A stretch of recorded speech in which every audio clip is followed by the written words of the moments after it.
Good morning, dear students. We are going to enter a new chapter, that is private, public, and global enterprises. So, in the previous chapter, we have studied about the forms of organizations, different forms of organizations, and we studied the features and merits, demerits, all these things about the different type of organizations. Now we can see about the different like a private sector or private, public, and global enterprises. Okay, so like if you are going into the market, you can find that there are different shops or different type of businesses or the products that we are purchasing. We get lot amount of products. See, the products are maybe manufactured by a sole proprietor, manufactured by a partnership firm or a company, or public sector companies or a private sector company, or even we receive some kind of services like banking services we are getting, mobile, internet, telecom services are there. So many features we are getting. Okay, so but we are not much aware about what sort or what is this type of services or what sort of facilities that we are getting. Okay, so just if you are going to a shop for purchasing your products, like if you want to purchase some grocery items, you go to a shop. So that shop may be a sole proprietorship, a person who is running a sole proprietorship, a shopkeeper may be there and he is running his own business. Little more bigger organization, if you find, there may be a partnership firm. One person may not be running it. It may be joined by 2-3 members or few members together. They may be running, and one person may be running it, and it may be owned by 4-5 members. It may be called as a form of partnership firm. Okay. Or also we may also come across some kind of shop like Verma's shop is there, or Gupta's shop is there, or Misra's shop is there, like that. Some kind of shops, or even in different names we are having, but those shops are there. So they may be coming in the category of joint Hindu family business. Okay, so 2-3 brothers of same family, one grandfather and or father and children, 2-3 brothers, sisters together, they may be running a shop. Okay, so many of the shops that we are having, or in our market, we can find that there are so many shops like that of the running as a family business. So like 2 brothers or 2-3 brothers, sisters together, they run the business and they have a joint family as well as the joint business also. Okay, so there also we might come across some kind of cooperative societies like marketing cooperative society or farmers cooperative societies and all are there, like the Parag milk that we are getting, or the Parag is a kind of cooperative society, and they run like they are working for the, like we get say as it is a farmers cooperative society, those farmers of those who are growing cows, so they join together and they make, and such a way it is running. Okay, so these so many organizations are there, and there are also some companies, joint stock companies are there, and so these so many companies we can find. Okay, now let us discuss about the maybe some of the government companies also, the government institutions also we are having in contact with, like the railways. Okay, so we may be traveling in a railway, so we take a railway ticket, railway station we go. So this railway is fully owned and operated by the government of India. Okay, so and also we are receiving like a postal department is there, the letters we are getting, or a speed post or a parcel and so on we are receiving. Now the importance of this speed post and or importance of this postal department has been reduced because of the advancement in mobile phones or the courier services and all these things. Earlier all these were not there, only the postal department was there, and most of the people were not having mobile phones. If you ask your parents, at the time of your parents, there was no any like mobile phones and all were not there. So what they used to do is that they used to write a letter and send the information to the other persons, and mostly people were depending on the postal department. Now people do not use the postal department because we are using a mobile phone.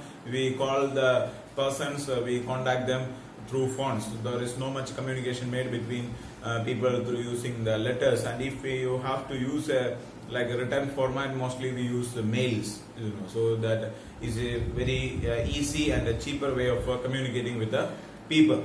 Okay, so writing a letter, then go and post it in the, this one, then it will take 1 week time or 2 weeks time to reach to the person, then he will open it and receive and write a letter back, then receive the letter back, which will take 1 month time. Okay, so it is very complicated. So, but now if you make a phone call, now itself you ask and get the information within few seconds, you will get the information. Okay, so that much easier it became, but earlier it was not there. People were like me and all, when we were studying in the colleges and all, we used to write the letters to the our parents and so on. So we were eagerly waiting to get the reply. Like if you want to have money, we will send the letter to our home to send the money order. So they will use like bank transfer or Paytm or Google Pay. All these facilities were not there at that time. So they used to send a money order with the help of the post office. The post office also having a facility of a money order system. So money they transfer with the help of the post office. So all these features were there. But now we are not using all these things. Okay. Now let us discuss about the private sector. Now in today's class we are going to discuss about the private sector and the public sector.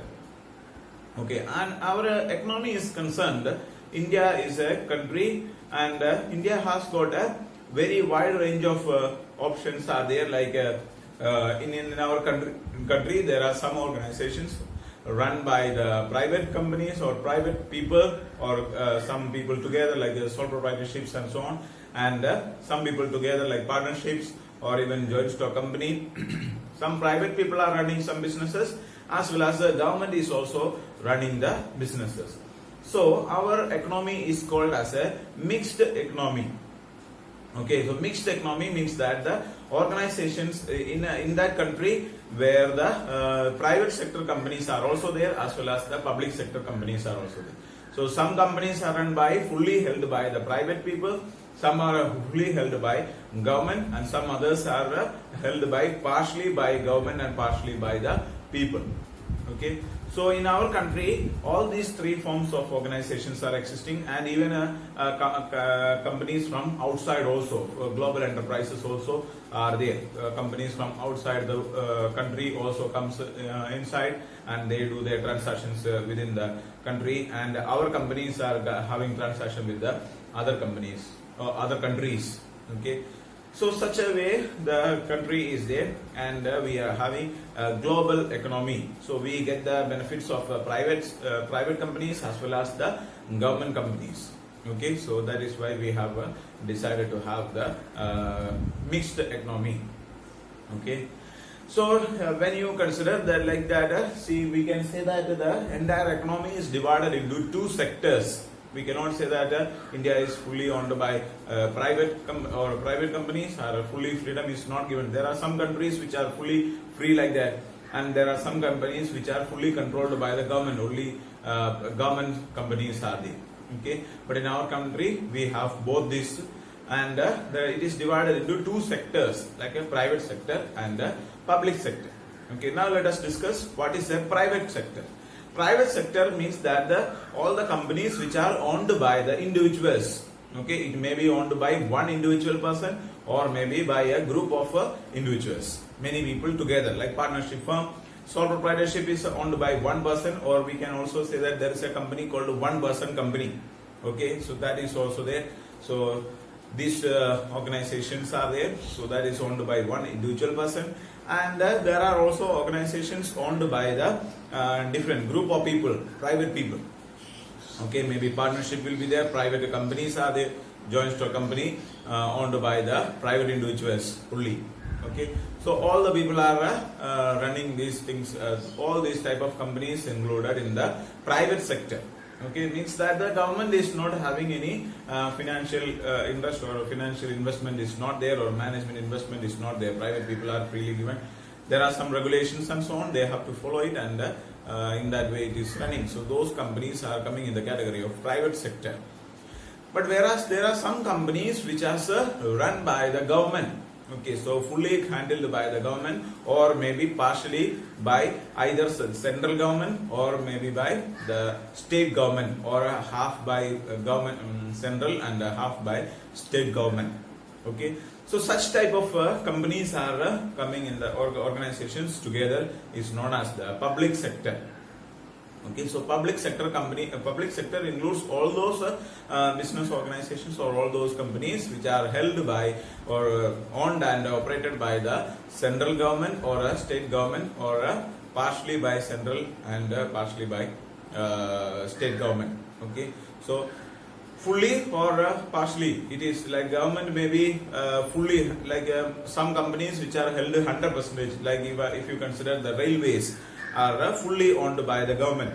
Okay, now recently some one sector, few areas the government has given even privatization for the railways also, for like a trial basis they have started this one. Sometimes in the future the railway also may become a public, it will come in the private sector category. Okay, but now as far as the country is concerned, that it is in the hands of the government, fully owned and operated by the government. So it is a government sector company, or we can say the postal department is fully owned and operated by the government. Okay, so there are some companies like that, and there are some companies which are owned by partially by, almost like 50% of the shares are held by the, or 51% of the shares are held by the government, and remaining shares are given by held by the private people also. Even individuals are given freedom to purchase the shares.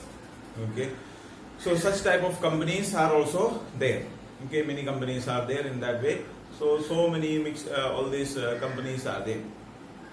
Okay, so we can say the government in our so after the independence, our country has gone through different types of industrial policies. So like the industrial policy that we have in the 1948 clearly specifies that what are the activities of the private sector companies and what are the activities that a government sector company or a public sector company has to do. All the activities are clearly specified, and more importance is given for the industrial development or industrial growth.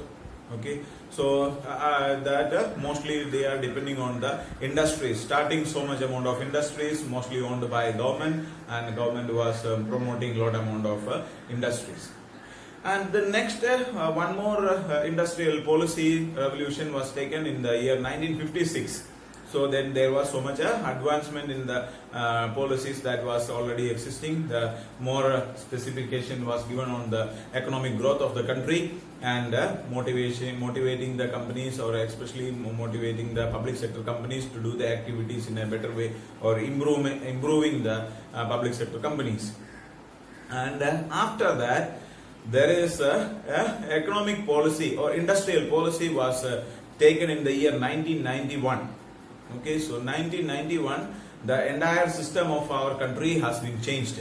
The industrial policy has changed the entire system, or the way that we consider the people. Many of the companies which was held by the government became private. So it is called as the privatization. Most of the companies were sold to the private sector. So before that, more importance was given to the public sector. Most of the companies were held by public sector, and individuals are not having much freedom to start a company. All these facilities were not given.